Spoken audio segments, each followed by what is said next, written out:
यार ये आजकल तुम लोग ये नीम लड्डू वगैरह क्या पब्लिश करने लग गए हो? किसका आइडिया है ये? अरे ये अंशु गोली का। अंशु है कहाँ अंशु? अरे ये रहा। अरे मुंह दबा इसका, अरे मुंह दबा इसका, मुंह है सही चीज इसका मुंह है भाई।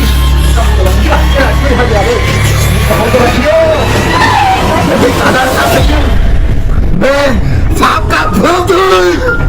मेरा नाम है नागम, सतनागम।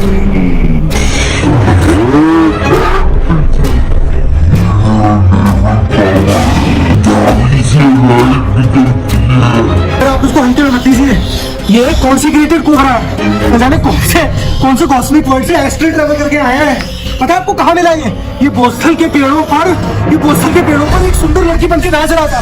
बोस्थल के लड़कों को फंसाने का पूरा प्लान था इसका। अपना राघव तो आगे फंस भी गया था। इसको हल्के में मत दीजिए आप प्लीज, इसको हल्के में मत दीजिए। इसका पूरा प्लान है आपके अटैक करने का। ये आपके अंदर आना चाहता है। बोल रहा था एक मिस्टिकल महागुरु ने इसको डाउनलोड किया कहीं से। आप इसको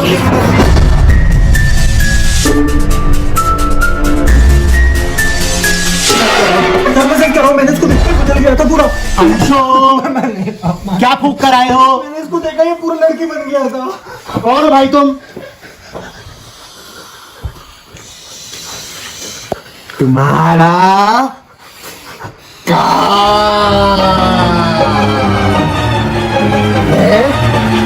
साधारी सांप, मिस्टिकल सांप का भूत।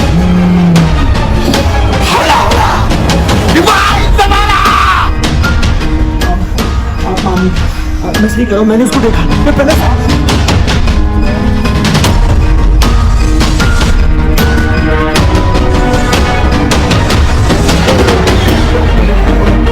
साधारण मिस्टिकल सांप का भूत भी।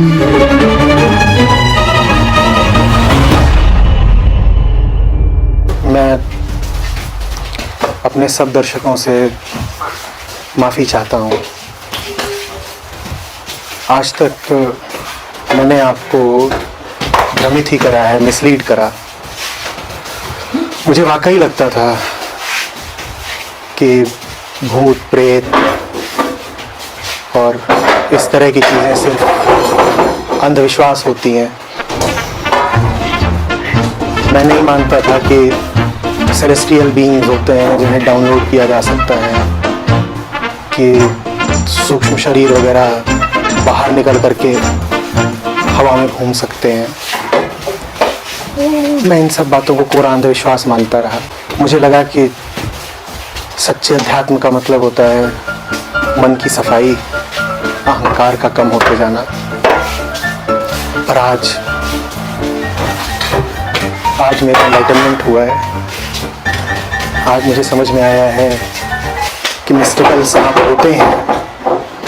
आज मुझे समझ में आया है कि भूत प्रेत जिन्न रूहें ये सब होती हैं।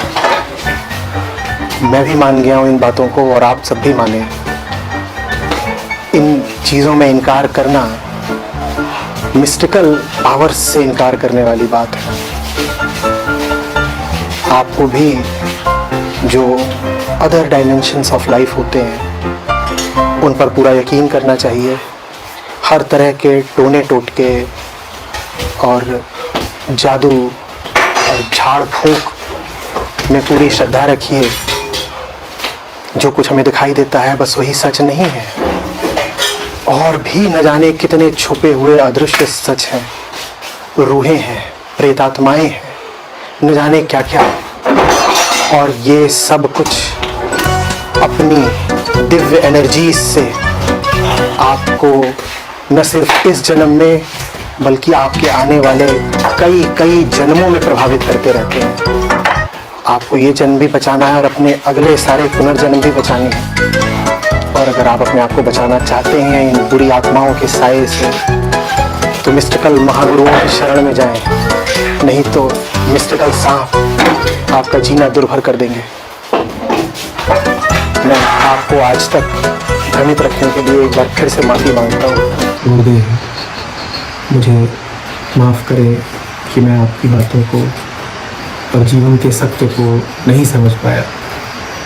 अब मैं चाहूँगा कि आप मुझे कुछ ज्ञान दें। हैं? मतलब अब आप इससे ज्ञान लेंगे? हाँ अंशु, मैं भी ज्ञान लूंगा इनसे और तुम्हें भी लेना चाहिए। मतलब आप इसकी सारी बातों से कन्विंस हो गए इतनी जल्दी? हाँ अंशु, तुम्ही ने तो कहा था कि मुझे इन्हें सीरियसली लेना चाहिए, तो मैं ले रहा हूँ उनको सीरियसली।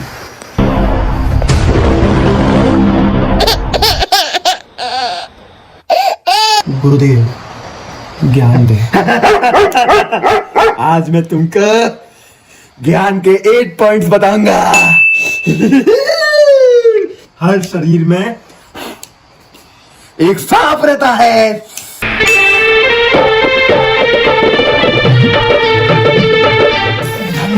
धन्य धन्य ज्ञान, धन्य। तो सांप रहता है नाभि में। नाभि में सांप। पॉइंट नंबर 2, सांप हमारी जीवात्मा है।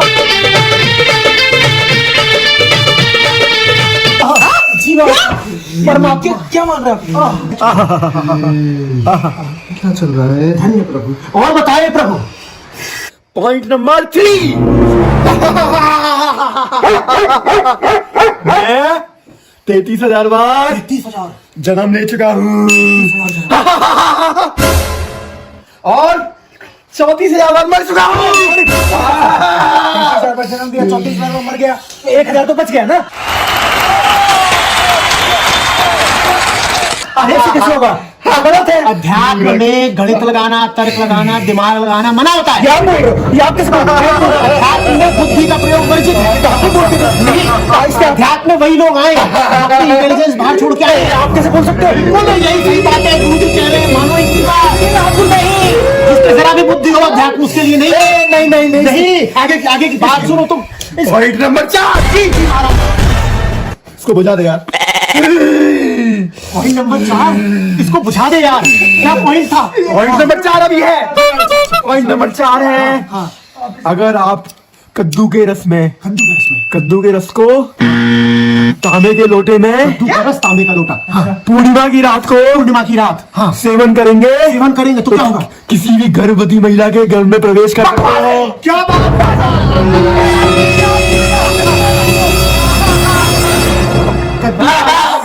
कद्दू का रस, तांबे का लोटा, और तुम किसी भी गर्भवती महिला के गर्भ में प्रवेश कर सकते हो। महाराज आपको बेवकूफ बना रहे हैं। बेवकूफ बनना होता है, अध्यात्म का मतलब है बेवकूफ बनना। ध्यान दो। होला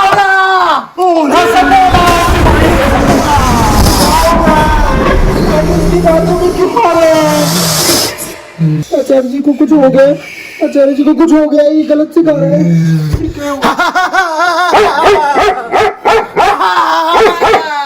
प्रभु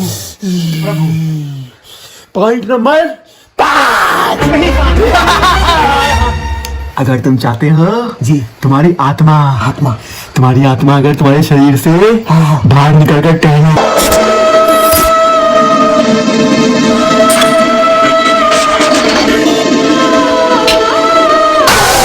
आत्मा शरीर से बाहर निकल के टहले, तो कैसे महाराज? से जी गांजे का सेवन किया करो। आप क्यों सुनते हैं?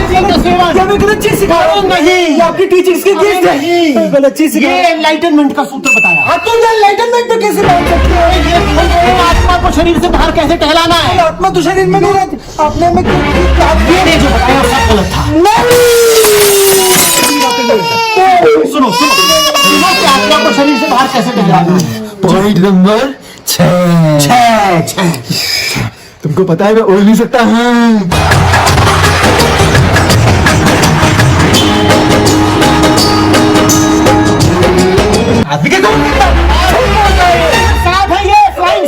अगर तुमको भी उड़ना है, हाँ, सुनो ध्यान से, तरीका बताइए। रोज 1 महीने तक पराठे, मूली के पराठे और चने की सब्जी, मूली के पराठे, चने की सब्जी, रोज 1 महीने तक रोज एक घंटा क्या करना महाराज? सेवन किया करो। सेवन करना है मूली के पराठे और चने की सब्जी, हाँ, और आप हवा में उड़ना शुरू। आपको कुछ भी बता रहा है, आप मानने जा रहे हो, क्या मजा नहीं हो होता है कि हर ऐसी बात को मान लो जो मानी नहीं जा सकती। क्या बोल रहे हो आप? यही तो असली सत्य है। मैं आज ही तो एनलाइटन हुआ। सुनो सुनो सुनो अंशु, इतने व्यग्र ना हो, गुरुजी की बात सुनो। ये क्या हो रहा है? आचार्य जी को कुछ हो गया है, इस आदमी का कुछ करता है, इसका आचार्य जी पे जादू टोना करके कुछ तो किया है। आचार्य जी कैसे कैसे बातें बोल रहे हैं? आचार्य जी को कुछ हो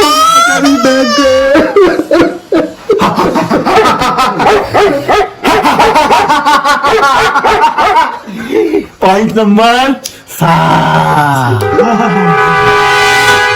अगर तुम चाहते हो कि अपनी लाश को जिंदा कर दो तो सुनो ध्यान से। लाश ही तो है। अपनी 10 उंगलियों में, 10 उंगलियों में, बल्कि 11वीं उंगली में भी दिव्य सांप की अंगूठी धारण करो। अंगूठियों पहनने से तो आपने मना किया था। इन सब चीजों पे तो कुछ नहीं होता, ये तांबा वांबा कुछ नहीं होता। दिव्य सांप की अंगूठियां धारण करनी है और वो सब अंगूठियां महाराज के आश्रम में मिलती है, नहीं तो महाराज की वेबसाइट पर ऑनलाइन मिलती है। तुरंत वो अंगूठियां मंगाओ और अपनी 10-11 उंगलियों पे धारण करो। सुनो ध्यान से, तुम श्रद्धा नहीं है तुमने बिल्कुल भी। आप नहीं हो, कोई और है। आप ये कैसे बोल सकते? बिल्कुल सही बात है, बिल्कुल सही बात है, पहली बार सही बातें बोल रहा हूँ। महाराज अब मैं तुमको बताता हूँ परम सूत्र।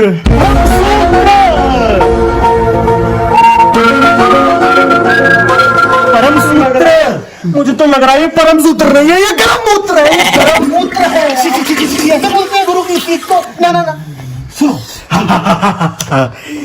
दुनिया बेवकूफ है जी, और दुनिया बेवकूफी रहना चाहती है। वो दुनिया बेवकूफी रहना चाहती है। चाहे कहाँ पर हम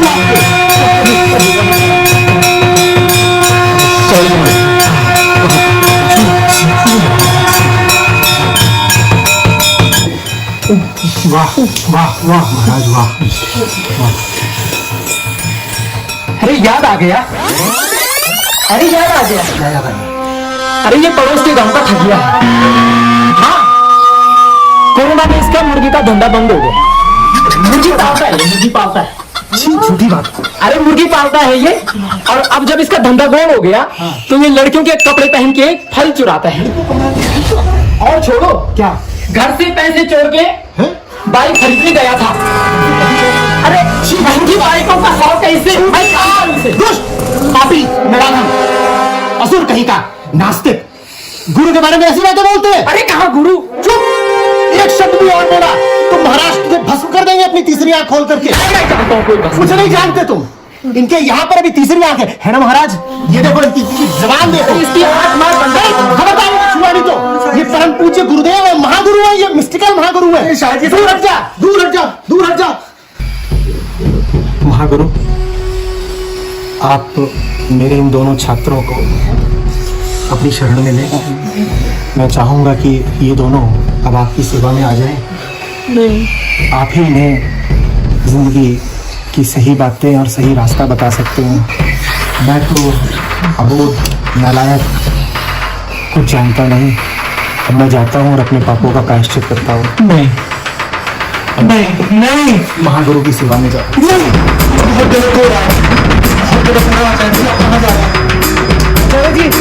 नहीं, अब नहीं जाइए छोड़ के। ये फ्रॉड है, ठगिया है। आप लोग इसके पास नहीं छोड़ के जाइए। चारे जी,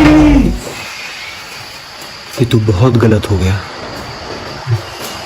मेरा तो दिल ही टूट गया। आचार्य जी क्यों हमें इस फ्रॉड गुरु के पास छोड़कर चले गए? क्यों किया उन्होंने ऐसा? मुझे तो कुछ समझ नहीं आया। आपको अगर पता चला नीचे कमेंट बॉक्स में लिखिए।